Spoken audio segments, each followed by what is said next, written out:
미국의 유력 언론이죠. 포린 팔리시가 대한민국 윤석열 탄핵을 트럼프가 안 되게 해달라라고 하는 대한민국 극우 또는 국힘 소속 정치인에 대해서 매우 비판적인 기사를 썼습니다. 오히려 윤석열에 대해서는 아무런 관심이 없고 이재명과 좋은 파트너십을 가지고 미국 트럼프 행정부가 앞으로 상황을 의논할 것이다 라고 해서 이재명 대표를 또 왜 포린 팔리시가 거론했느냐 이런저런 얘기가 많았는데요. 미국 시민권자시죠. 최재형 목사 모시고 이와 관련된 과연 미국 트럼프 행정부는 이재명을 어떻게 보고 있는지에 대해서 얘기 한번 나누어 보겠습니다. 어서 오십시오.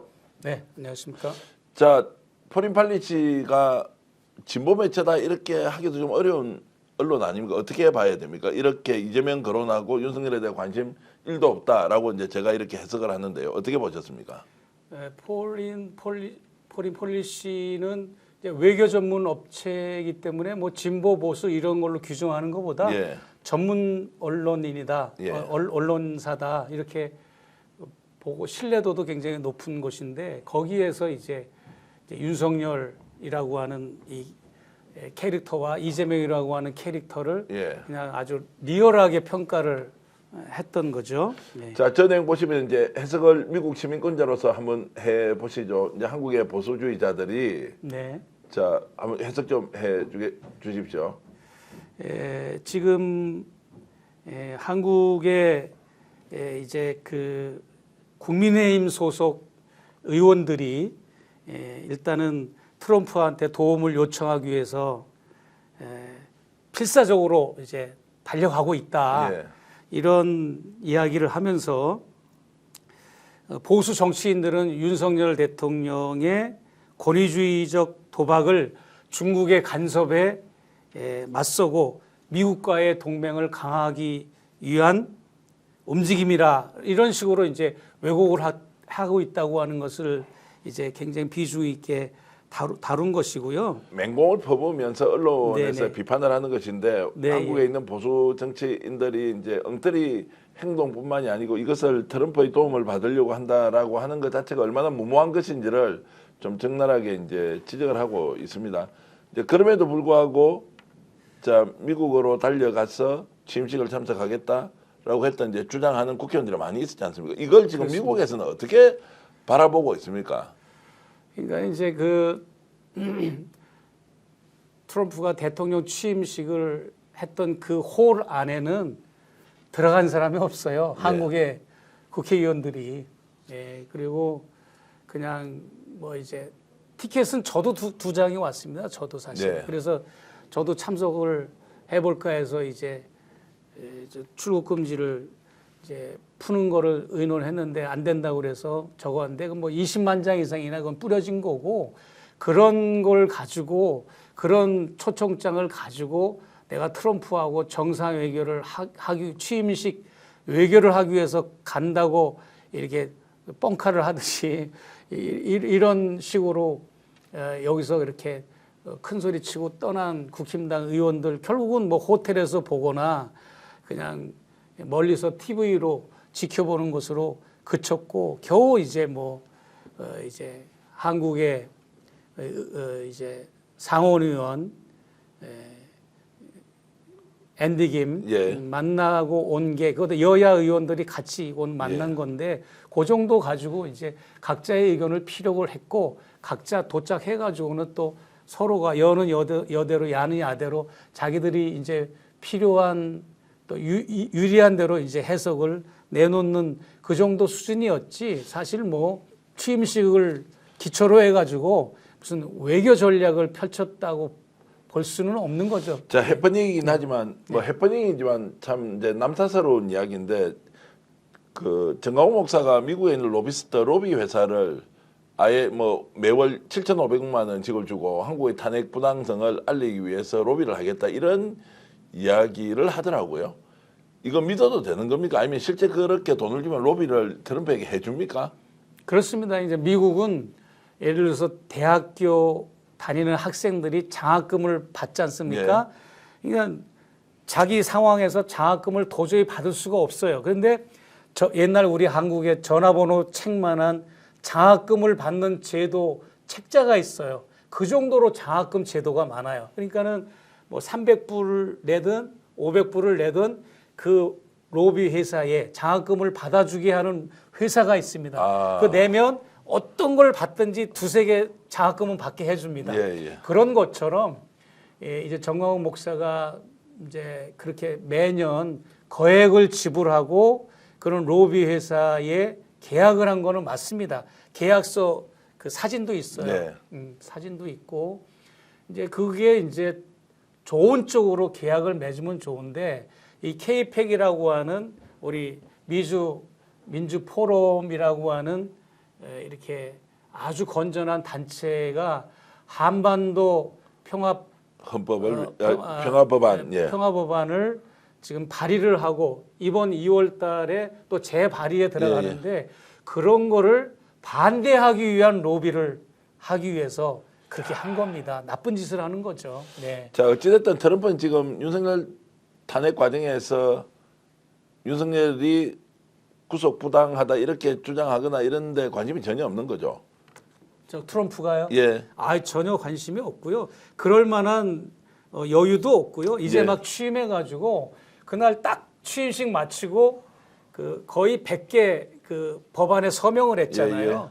예, 그 중에는 뭐 정말 폭탄 같은 것도 많이 하고 또 저희 아파트 같은 경우에는 아파트 사무실에 화장실이 3개가 있었어요.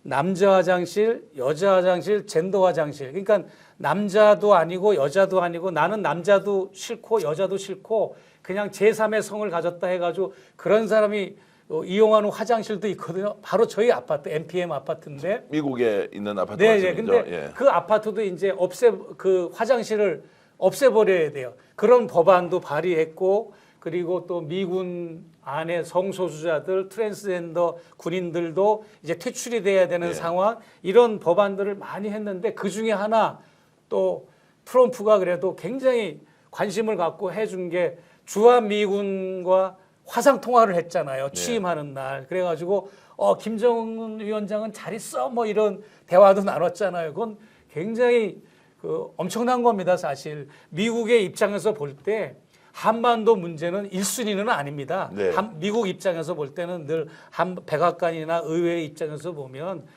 일단 중동 문제, 그 다음에 이제 여러 가지 이제 문제 중에 한반도 문제는 항상 3, 4위, 때로는 4위, 5위 이 정도인데 트럼프가 대통령 취임식 하는 날 그 법안에 사인하고 주한미군과 화상 통화를 하면서 김정은 위원장은 잘했느냐라고 주한미군들한테 문의를 하고 화기애애하게 얘기했다고 하는 거는 그만큼 이제 김정은 위원장에 대한 관심도 북미 간의 수교나 소통, 교류 이런 뭐 핵과 관련된 그런 협상 뭐 많이 이제 사안이 있지만 거기에 많이 방점을 두고 있다라고 하는 것도 우리가 볼 수 있는 거죠. 예, 자 이제 포린 팔리츠에서 이번에 이제 한국 그 거구 세력들 또는 정치인들이 하고 있는 행태에 대해서 이제 비판을 하면서 이제 이재명을 거론했어요. 이재명은 오히려 실용주의자로서 트럼프와 협력을 하기에는 좋은 파트너다 이제 이렇게 했던데 네, 예. 굳이 이재명을 이렇게 포린 팔리츠가 거론한 이유는 뭐라고 보십니까?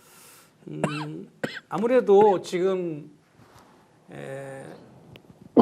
윤석열이라고 하는 이 한국의 대통령이 계엄 내란 사태로 인해서 저렇게 구속되고 그렇다면은 물론 부통령이나 그 뒤를 잇는 어떤 대통령 대행은 아니지만 전체적인 국가 지도자가 누구냐라고 했을 때 미국 입장에서 봤을 때는 이재명 대표를 이제 우선순위로 꼽았다고 하는 것에 의미가 있는 거고요. 그리고 이제 지난번에 브래드 셔먼 의원도 그렇게 하원 본회의에서 거의 눈물 어린 그런 명연설을 했잖아요. 정말 이런 엄청난 이런 계엄 하에서도 불구하고 민주주의를 굳건히 지킨 국회의원들과 국민들에게 감사하고 경의를 표한다라고 하는 연설부터 시작해서 민주당과 공화당의 의원들이 각각 계속 그 윤석열을 비판하고 한국의 이 시민들을 경의를 표하는 발언들을 메시지를 내놓은 것처럼 그들이 더 먼저 알죠. 예, 네. 자기 지도자감이나 현재 한국의 이런 야당의 지도자임에도 불구하고 결국 미국은 이재명 대표한테 관심을 가질 수밖에 없다라고 하는 것을 여기에서 이제 FP에서 예. 강조를 한 걸로 저는 이렇게 보고 이제 있습니다. 극명하게 대비되는 것은 이제 한국에 있는 국힘이나 보수 언론은 이재명이 대통령이 되기 위해서 네, 예. 내란을 획책했고 예. 또 윤석열 탄핵을 적극적으로 주도하고 있다라고 하는 것과 전혀 달리 네, 네. 오히려 미국의 유력한 외교 전문지인 퍼린 팔리시는 오히려 실용주의자인 이재명이 트럼프와 파트너십을 잘 가지고 있을 것이다라고 네. 하는 거 여러분들이 이제 왜 미국에서 유력 언론이 이렇게 보도했는지 생각을 해보시고 제가 오늘 목사님께 좀 여쭤보고 싶은 거는 민주당 내에서 지금 뭔가 미래에 대한 혁신 개혁 경쟁보다는 이재명 이 사람 문제 많다라고 이제 공격하는 사람들이 계속 늘어나고 있어요. 이 부분은 어떻게 보십니까? 네, 그 이전에 마지막으로 예. 이 TP 이 언론 보도에 관해서 예. 마지막에 한 말씀만 더 예, 드리자면 그러니까는 트럼프 대통령이 오히려 궁합이 잘 맞을 사람은 이재명이라고 하는 것을 이제 강조했다고 예, 그랬잖아요. 이 보도에서. 예. 근데 그거를 넘어서서 최근에 저한테 미국의 CBS라고 하는 언론에서 예. 제안이 들어왔어요. 제안이 들어와가지고 이재명 대표를 인터뷰할 수 없겠느냐 이런 제안이 들어와서 예. 내가 이제 민주당 어느 의원한테 그걸 이제 전달만 해준 상태거든요. 네. 그런 것처럼 지금 미국의 언론들이 점점 이 역설적인 거죠. 윤석열의 계엄 사태로 인해서 오히려 이재명 대표의 관심이 더 짙어지고 있다라고 하는 것을 말씀을 드리고요. 그리고 이제 이재명 대표의 민주당이 지금 처한 거에 대한 질문을 저한테 하신 걸로 알고 있는데 네. 이재명 대표가 가장 잘한 게 뭐냐면 당원 중심의 민주당을 이렇게 딱 틀을 다진 걸로 저는 알고 있어요. 네. 근데 이제 이재명 대표한테 자꾸 이제 뭐 삼김씨 혹은 대선 주자로 거론되는 분들이 뭐 어떤 계포한테 자리를 주면 좋겠다, 뭐 약속을 뭐 예. 해주면 좋겠다 이런 얘기도 나오고 문재인 대통령과 이재명 대표의 그 회동에서도 뭐 그런 또 문통의 발언도 나오고 그랬는데 저는 그렇게 말하고 싶어요. 이재명은 안 된다라고 하는 그런 컨텐츠 말고 예. 그럼 대선 주자들이 이재명을 이길 수 있는 그런 컨텐츠를 경선에서 이길 수 있는 컨텐츠를 좀 내놔라. 앞으로도 대선 이제 시작이 본격 가동되면 이제 경선을 할 거 아닙니까? 예. 그런데 이재명보다 좀 나은 점을 보여주고, 그러니까 너희들끼리 이제 자리를 나눠 먹는 시대는 이미 지났다라고 하는 것을 저는 이제 그 대선 주자들한테 말씀을 드리고 네. 싶어요. 왜냐하면 이재명 대표가 정말 힘겹게 지금의 이 자리까지 올라왔는데 이재명 대표가 당적을 둔 게 언젠가 하면 주말 야간 부대변인이 첫 당직자 경험이었어요. 언제입니까 그게요? 그게 이제 노무현 대통령 서거하는 그 무렵이었습니다. 예, 예. 그리고 주말 대변인도 아니고 주말 야간 부대변인 예. 그거부터 시작해서 지금의 당 대표 거대 민주당의 당 대표까지 입지전적으로 오르신 분이고 그분이 이제 당 대표가 되면서 두 번의 연임을 하면서 당원 중심의 민주당으로 만들었다 네. 이거죠. 예전에 계파 중심으로 나눠 먹기식의 민주당은 이제 시절이 갔는데 그럼에도 불구하고 아직도 이 뭐 지금 대선 주자로 거론되는 이런 분들은 자꾸 그 과거에 집착을 해가지고 어떤 계파 정치 또 나눠 먹기식 이런 거에 집착을 하고 있는 것 같아서 그게 저는 좀 안타까운 것 같아요. 네. 자, 지금 이제 거론되는 후보들 중에서 좀 주목할 만하다. 조금 전에 경쟁하려면 제대로 된 안을 가지고 싸워라라고 하셨는데 그렇게 좀 할 만한 후보는 보입니까? 제 눈에는 예. 안 보입니다. 이번에 유시민 작가가 예. 매불쇼에 나와서 후보 한 사람 한 사람에 대해서 네. 총평을 했던데 들어보니까 참 그렇게 영향이 있는 인물이 대선 후보들 평가해버리니까 그것이 딱 정리가 되는 느낌이어서 야 정말로 촌철살인이다라는 생각이 한번 들기도 했고 또 다른 하나는 그런 평가가 결국 그 정치인의 현재 상황을 규정을 해버리니까 네. 야 유시민 작가가 대단하긴 대단하다라는 생각이 좀 들긴 하더라고요. 저는 그렇게 생각해요. 저는 이제 통일운동가지 않습니까? 네. 그러면 노예 그 이해찬 네. 이해찬 그 전 당 대표가 대표죠. 예. 어느 날 국회 민주당 연찬회에서 그런 발언을 한 적이 있어요. 우리가 10년, 20년 앞으로도 계속 정권을 지켜야 한다, 집권을 해야 된다 이런 발언을 한 적이 있습니다. 여러 말씀 중에 그 발언이 제 기억이 나는데 그걸 듣고 나는 굉장히 분노를 했습니다. 왜냐하면 적어도 형식적으로라도 통일을 해야 된다. 우리가 이 정권을 잡으면 통일의 기초를 닦고 그 다음 정부에서는 통일의 길목에 들어서는 일을 해야 된다라고 하는 발언을 했어야지 마르고 닳도록 우리가 10년, 20년 장기 집권하면 뭐랍니까? 통일을 한마디도 하지 않는 걸 내가 보고 경악을 했거든요. 네. 그런데 이제 이재명 대표에게 내가 기대가 너무 큰지는 몰라도 이재명 대표라면 통일 지향적으로 이제 국정을 이끌어 갈 것으로 저는 확신을 하고 네. 뭐 친북적이다 뭐 이런 걸 떠나서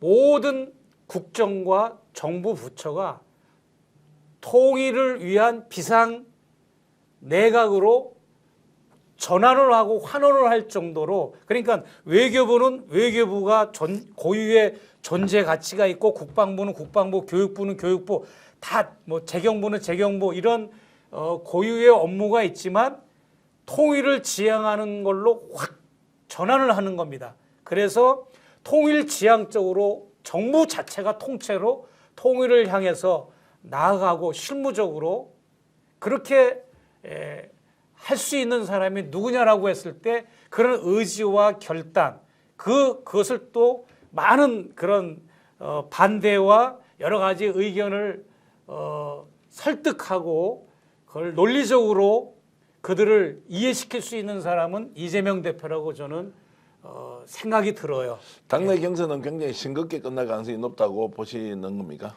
그렇죠. 뭐 누가 이렇게 너무 이재명이라고 하는 이 캐릭터가 커서 그런지 뭐 네. 이렇게 다른 경선 후보자들은 이렇게 눈에 들어오지도 않고 물론 한 사람 한 사람이 개성이 있고 장점은 있습니다. 뭐 김부겸 그분 나름대로 또 김경수 나름대로 또 뭐 이제 김동연 또 나름대로 훌륭하고 다 좋습니다. 그리고 어디까지나 이제 민주주의 국가에서 민주적인 정당에서는 합리적으로 서로 경쟁하고 이런 거는 얼마든지 바람직합니다. 그것을 뭐라고 그러는 건 아닙니다. 네. 이재명을 지지하지 않는다 그래서 수박으로 매도하는 것도 아닙니다. 저는. 예. 그럼에도 불구하고 우리가 명심해야 될 거는 모든 이 적폐의 근원은 분단해서 기인한다고 하는 것을 저는 강조하고 싶은 네. 거예요.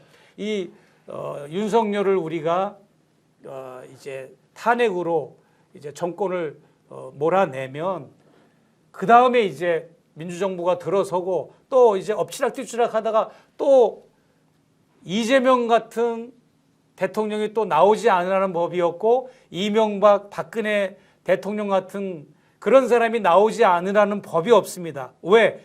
근원적인 문제를 해결하지 않았기 때문에 우리는 또 다른 윤석열 또 다른 이재명 또 다른 박근혜 또 다른 이명박이 나올 수가 있어요. 어떤 문제를 해결하지 않으면 분단 문제를 원초적인 분단 문제를 해결하지 않으면 언제든지 이렇게 반통일적이고 반민주적이고 친일 친미 이 수구 세력들 또 사대주의 세력들 이런 세력들이 계속 정권을 잡는다고 하는 것을 저는 강조하고 싶습니다. 네.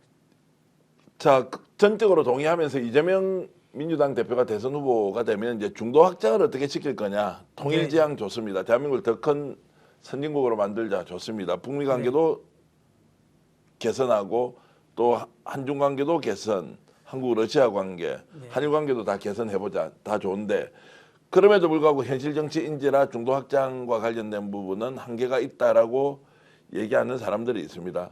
그게 제가 잘못 알고 있는 겁니까? 아니면 실제로 중도 확장에 대한 과제를 이재명 대표가 안고 있어야 합니까? 네, 중도 확장이라고 하는 그 부분은 저도 적극적으로 동의를 합니다. 지난번 대선 때 우리가 이제 총선 때 봤지 않습니까? 그때 공천 과정에서 탈락된 분들이 탈당한 사람들이 많았고 그때 이제 해당되는 사람들만 공천을 못 받은 사람만 탈당한 게 아니라 민주당 당원들 그 지지 세력들도 탈당한 사람들이 많았습니다.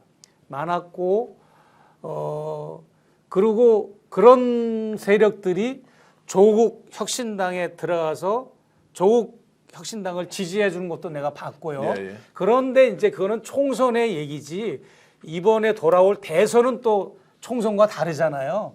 그렇기 때문에 중도를 확장하는 거는 이재명 대표의 중대한 첫 번째 그 사명과 관문이고 무거운 임무라고 저는 이제 생각이 들고 그런 부분에 있어서 이재명 대표는 잘할 걸로 저는 생각이 듭니다. 네. 알겠습니다. 오늘 고소의 전략을 통해서 최재형 목사 지금 현재 어떤 관점으로 정치 현안, 미국 내에서 포린 팔리치의 보도 그리고 이재명과 좋은 관계를 만들어갈 것이라는 트럼프 행정부의 그런 분석, 민주당 내에 걸려있는 이런저런 문제를 어떻게 또 돌파해 나갈 것인지 좋은 얘기 잘 들었습니다. 고소의 전략 오늘 최재형 목사님과 함께 했는데 여러분 감사드리고요.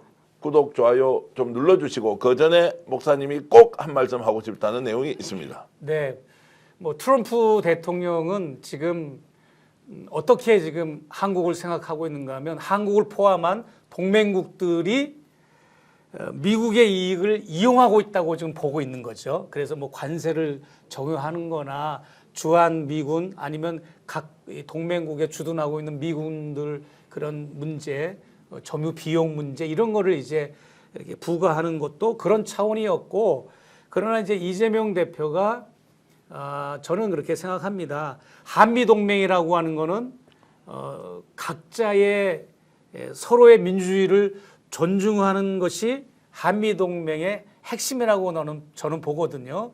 그런 차원에서 이재명 대표도 과거 5년 전 이야기, 3년 전 이야기, 2년 전 이야기, 작년 이야기, 올해 얘기가 점점점 업데이트되고 있습니다. 사람은 누구나 바뀌잖아요. 바뀌고 그분이 이제 그만큼 점점 이제 지도자로서 현실 행정과 현실 감각이 점점 이렇게 선명하게 드러나는 거고 그런 실력을 갖추고 있는 차원에서 그분이 점점 그분이 내세웠던 공약이라든지 이런 게 변화의 조짐이 있는 거는 그런 차원으로 저는 보고 싶고 갑자기 우클릭을 했다 이런 것으로 보고 싶지는 않습니다. 저도 점점 생각이 진화하고 있어요. 네. 몇 년 전 생각하고 다르잖아요. 저도. 네. 그런 것처럼 이재명 대표는 중도 확장에 있어서 충분히 지금 이 네 분의 이런 또 경선 후보자들이나 그 어떤 인물들이라도 충분히 포용하고 같이 함께 나아갈 수 있는 포용력을 지금 기르고 있다. 또 그만큼 또 여력을 가지고 있다. 그렇게 보고 있습니다. 네. 알겠습니다. 오늘 깊이 있는 분석과 그리고 설명해 주셔서 진심으로 감사의 말씀드리겠습니다. 고소의 전략 모두 마치겠습니다. 여러분 안녕히 계십시오. 당연하죠. 비교와 속도는 빠르게, 혜택은 빵빵하게. 비교와 인터넷 비교 원할 땐 인터넷 가입. 성형석도 인터넷 가입을 원할 땐 비교원.